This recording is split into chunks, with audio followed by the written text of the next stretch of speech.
ہونا تو یہ چاہیے تھا دوستوں کہ فتنوں کی سرکوبی کی جاتی، مگر ہوا کچھ الگ کہ فتنے خود پہنچ گئے عمرہ کرنے اپنے چھوٹے چھوٹے فتنوں کو لے کر۔ آداب اینڈ السلام علیکم دوستوں، ویلکم میرے چینل پر۔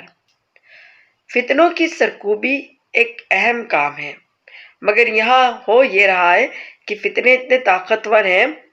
کہ وہ اپنا اقرار فتنہ بھی کرتے ہیں اور پھر اللہ کو اپنے جانتے میں سمجھتے کہ اللہ تعالیٰ ان کی معافی تلافی پہ مان جائے گا، جبکہ ان کی نیت نہیں ہوتی معافی کی۔ تو دیکھیے، ہونا تو یہ چاہیے تھا کہ جو فتنہ پھیلایا تھا اجگر اور لیلا نے، اس کی پہلے ان کو سزا ملتی، یعنی کہ اجگر اور لیلا کسی قسم کا پروف نہیں لا سکے تھے ستارہ کے خلاف، اور اجگر کہہ چکا تھا کہ میں زانی ہوں، تو لہٰذا اس سے پہلے لیلا پر سزا بنتی تھی 80 کوڑوں کی، اور پھر اجگر کی باری آتی ہے تو اجگر کی تو 2 سزائیں ہوتی، کیونکہ اجگر ایک تو بہتان لگایا اس نے ستارہ پر،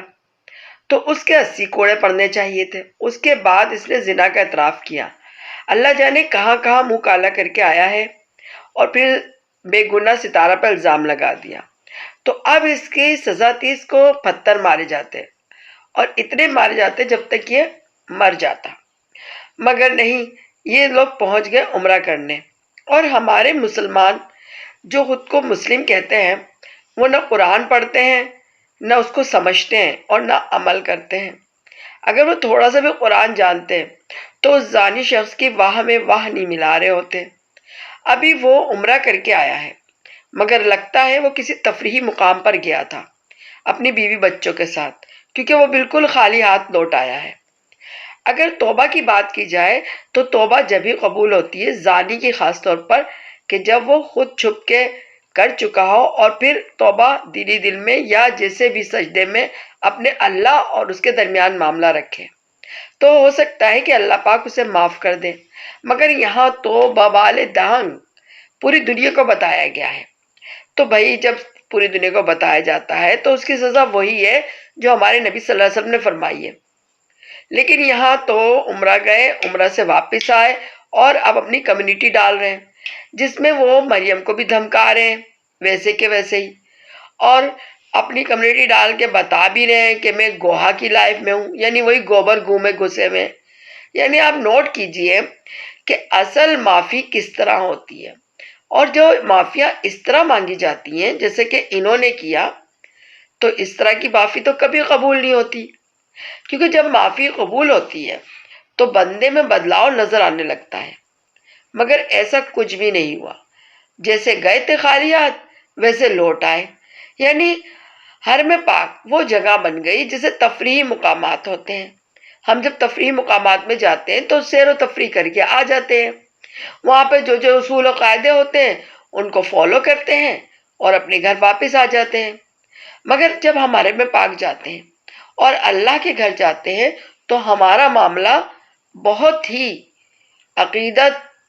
اور ایسے تعلق کا ہوتا ہے جس میں ہم اللہ سے اپنے تمام گناہوں کی معافی تلافی کرتے ہیں، تاکہ ہم وہاں سے پاک صاف اور بالکل بچوں کی طرح واپس لوٹ سکیں۔ اگر یہ حج کا معاملہ ہے تو کہا ہے، حدیث ہے کہ وہاں سے واپس آنے والا بالکل بچوں کی طرح ہو جاتا ہے جسے ابھی پیدا ہوا ہو۔ اسی طرح عمرے میں کم سے کم اتنا تو ہوتا ہوگا کہ شخصیت میں بدلاؤ آ جاتا ہوگا،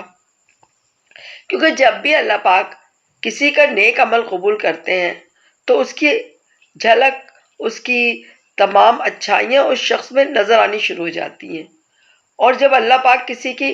توبہ قبول نہیں کرتے، یعنی نیت پر ہے، عمل کا دار و مدار نیت پر ہے، نیت ہی اچھی نہیں ہے تو آپ کہاں بھی چلے جائیں، آپ پوری زندگی حج اور عمرے کرتے رہیں، آپ اپنا سر سجدے میں ڈالے رہیں، مگر جب آپ کی نیت ہی کھوٹی ہے تو اس کا اجر بھی کھوٹا ہی ہوگا۔ تو یہاں ہم پورے یقین سے 100% شور ہو کے کہہ سکتے ہیں کہ اجگر صاحب کی کیونکہ سزا نہیں ان کو ملی تھی، اور سلمہ صاحبہ کو جو کہ لیلا بھی کہلاتی ہے، لیلا صاحبہ کو ان کی سزا نہیں ملی تھی، اس لیے وہ خالی ہاتھ آ گئے ہیں، جیسے گئے تھے ویسے خالیات آ گئے، اب وہی کمیونٹی ہے، اب وہی لائیو گوہا کی ہے، اب وہی گوبر گوں ہے، وہی گند ہے۔